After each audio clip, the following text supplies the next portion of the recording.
Thank you so much, Parliamentary Secretary, for yielding the floor to me.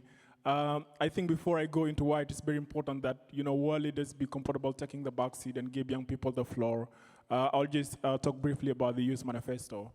So the Refugee Education Council comprises of young people with lived experience from different background and diversity, and it involves young people and young refugees and young displaced youth from across the world, from all the 5 regions. Early this year, when Canada hosted the Refugee Education Together for Learning Summit, we, the Refugee Education Council, work on a Youth Manifesto, which is a call to action for world leaders to come together to galvanize action and bridge the education crisis gap. As we all know, we're not doing very well on inclusion. It is a very, very big issue, and we cannot talk about SDG 4 without inclusion. We cannot really achieve SDG 4 if we leave refugee and displaced youth behind. As we have seen in the report that the UN released last week, which we have talked about over the last 2 days, there are today more than 222 million children in crisis setting who are in urgent need of education support. We really need to act, and the time to act is now. So the Youth Manifesto are 5 main themes. The first one is inclusion. Education must be informed by and accessible to refugee and displaced youth across different backgrounds. Refugees and displaced youth must have access to quality education regardless of their ability, sexual orientation, legal status, or any other discriminating factor, and must be included in decision-making roles. Gender equality. Educating girls reduce global inequality and allow more young people to become everything they ever dreamed to be and to shape the future of our world. Mental health and psychosocial support, that is very, very important. 1 in 5 people in conflict-affected areas suffer from mental health problem. What is school? What does school really mean if students cannot mentally and emotionally not well enough to concentrate, learn, and socialize? We must prioritize mental health and psychosocial support as part of any approach to closing the global education gap. Digital learning. We have all seen with COVID-19, 78% of refugee children and youth are limited to no access to learning opportunities during pandemic-related school closures. When COVID-19 hit, I was in Kakuma refugee camp where I lived for the last 11 years, and there was no means of continuing to studies.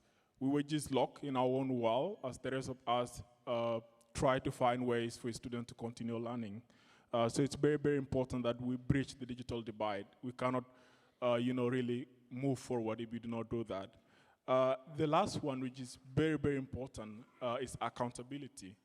When it comes to global investment in improving access to education of refugee and displaced learners, we need commitment that are transparent, sustainable, and informed by data. And as you are all world leaders here today, I want to inform you that as young people and as a young refugee, I'll not take a back seat. I'll continue knocking on your doors. I'll continue making more noise about this. I'll continue holding you accountable to the statement you make here today, because we cannot keep talking about quality education. We cannot keep talking about inclusion. When we all come here today and then you go back to your seat and do nothing, you really need to be accountable to the statement you make here.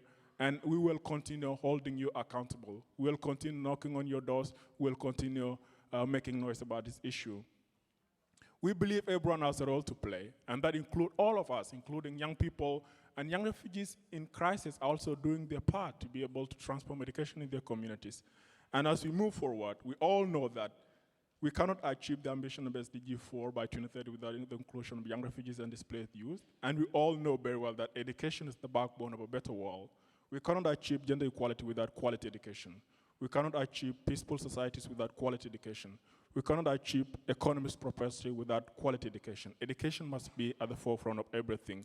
And as we look at inclusion, 4 things are very important. First, leaving no one behind. And no one must mean no one. There is no negotiation about that. That includes young refugees, young displaced people, young people in all their diversity. And then, secondly, we do not just need to have young people in the room, but ensuring young people can have the decision-making power. And then third, having young people in all their diversities.